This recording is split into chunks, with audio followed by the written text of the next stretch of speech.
So let's talk about the Supreme Court and abortion. Right now, the Supreme Court is discussing on what to decide in regards to Mississippi's abortion restriction. Mississippi's anti-abortion law bans abortion after the 15th week of pregnancy. So if you're pregnant and you live in Mississippi and it's been over 15 weeks since conception, you cannot have an abortion according to this law.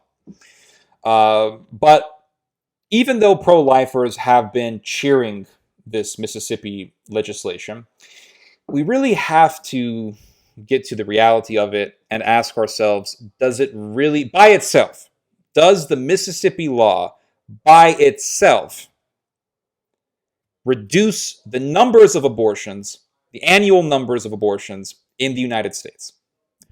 And I have not heard a single conservative make this argument. Haven't heard it.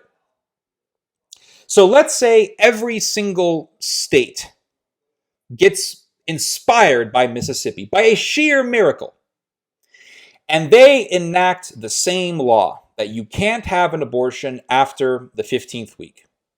Let's say every single state does this, and they impose the law and they enact the law. Would that reduce the annual numbers of abortions?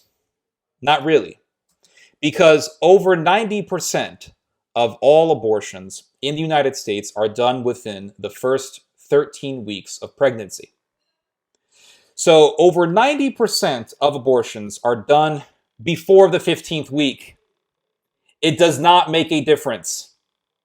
In the state of Mississippi, there is only how many abortion clinics? Only one. There is only one miserable abortion clinic in the state of Mississippi. And in this one clinic, every single year, there are 100 abortions done after the 15th week of pregnancy. So this Mississippian law only truly affects a very, very small minority of abortions. So even if every single state followed Mississippi, would not affect abortion. It really wouldn't. Now, the Texas law is much more dangerous to Roe v. Wade because the Texas law prohibits abortion after 6 weeks. And most people, most women, do not know that they're pregnant within the first 6 weeks of pregnancy. So the Texan law effectively bans abortion. And this is where things get dangerous to the people who are pro-infanticide. Because if the Supreme Court rules in favor for the Mississippian law, then that will set a precedent for other states to legislate, enact, and impose anti-abortion restrictions. And half of the states of this country could legislate anti-abortion laws. At least 26 of America's states would enact anti-abortion laws if the Supreme Court rules in favor for the Mississippian law.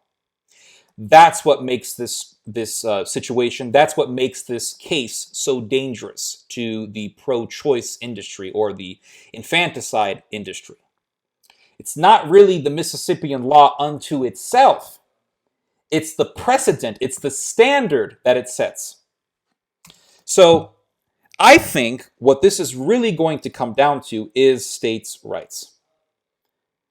The Supreme Court has a majority conservative presence, and it looks like we're going to have a vote in favor for the Mississippian law because the majority of the justices are conservative, and even though they may vary in their views, they are generally speaking positive towards the anti-abortion legislation. Kavanaugh has argued that we should just allow the states to decide what they want to do with Roe v. Wade, what to do with abortion. Clarence Thomas wants to overturn Roe v. Wade completely. And I think that the most practical and realistic outcome is going to be what Kavanaugh is arguing for, and that is states' rights. Allowing states to enact laws that would effectively prohibit abortion. Now, Justice Roberts stated that we are not really talking about anti-abortion legislation in the states in general. We're just talking about this 15-week law coming from Mississippi. But nonetheless, if the Supreme Court decides in favor for the Mississippian law, this will set a precedent.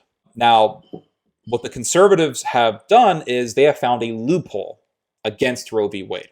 Because when Roe v. Wade was passed, it basically stated that states are allowed constitutionally to legalize abortion up until 24 weeks of pregnancy, because it was at 24 weeks that they said an embryo is viable, right? They decided that at 24 weeks, an embryo is viable. What the conservatives have argued is that this 24-week standard is arbitrary. It can be changed. It can be shifted. Why does it have to be 24 weeks? Why can't it be when the embryo has a heart rate? In the case of the Texan law, which says that after 6 weeks, the embryo begins to have a heart rate. It begins to have a functioning heart.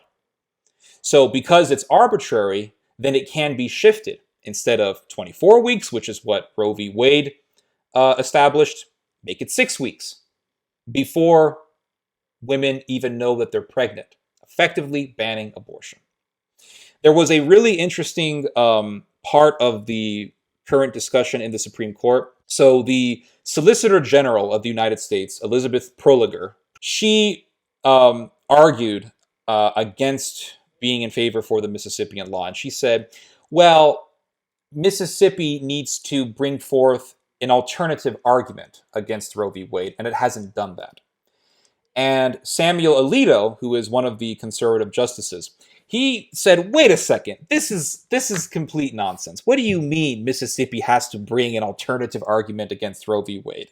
What about Plessy versus Ferguson, which was a Supreme Court decision allowing states to enforce segregation laws? Basically saying, blacks can't be here, whites and blacks have to be separated.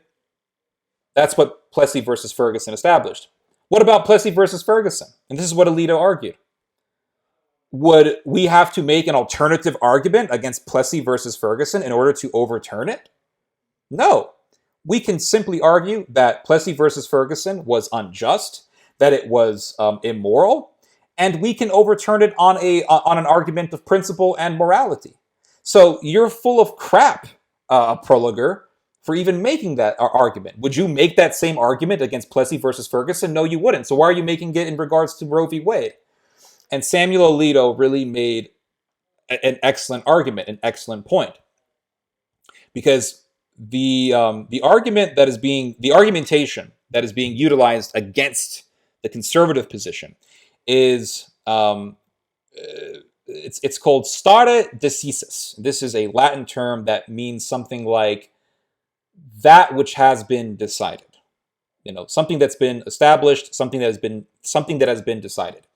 And so Roe v. Wade is considered to be stare decisis. It has been decided, and it is a case that was established, and it's set in stone, so you really can't change it. This is the argument that's being utilized against the idea of deciding against Roe v. Wade. Now, Justice Barrett, who was appointed by Trump, she stated that stare decisis is not an inexorable command, meaning it is not etched in stone, it's not permanent, it's not impossible to change. It doesn't mean that you can't change something just because the Supreme Court decided it. It does not make it etched in stone.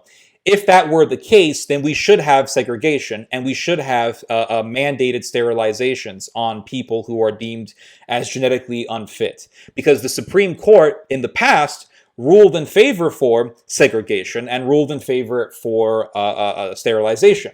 But those have been overturned. So it's not etched in stone. Something is not etched in stone just because the Supreme Court decided it.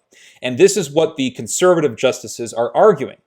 But liberals will say, well, the Supreme Court made that decision in the 1970s. Roe v. Wade is etched in stone. Well, hold on a second. Are you, Mr. Liberal, are you against segregation? Of course I am. Are you against sterilization? Of course I am. Okay, but the Supreme Court decided in favor for those things. So you're going against the Supreme Court. You're going against what the Supreme Court decided back in the past. Well, but those things were unjust. So it's not etched in stone then. Morality does have a role in intervening in these sorts of decisions and overturning these sorts of decisions. So we can definitely make the argument that Roe v. Wade can be overturned, or at least that states have the right to overturn Roe v. Wade. And really, that's what makes this whole situation very unique. And that's what makes it so detrimental to the pro-infanticide crowd. So anyway, I think that it's going to come down to states' rights. I think it's going to come down to allowing states to legislate and to enact anti-abortion restrictions. And I think that this is a good thing.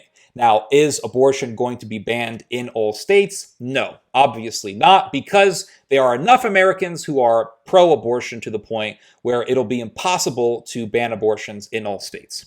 But at the same time, enough Americans are enough Americans are against abortion to the point where we can have, at most, half of the states of this country enacting anti-abortion legislation. Anyway, you guys just heard some theology. God bless.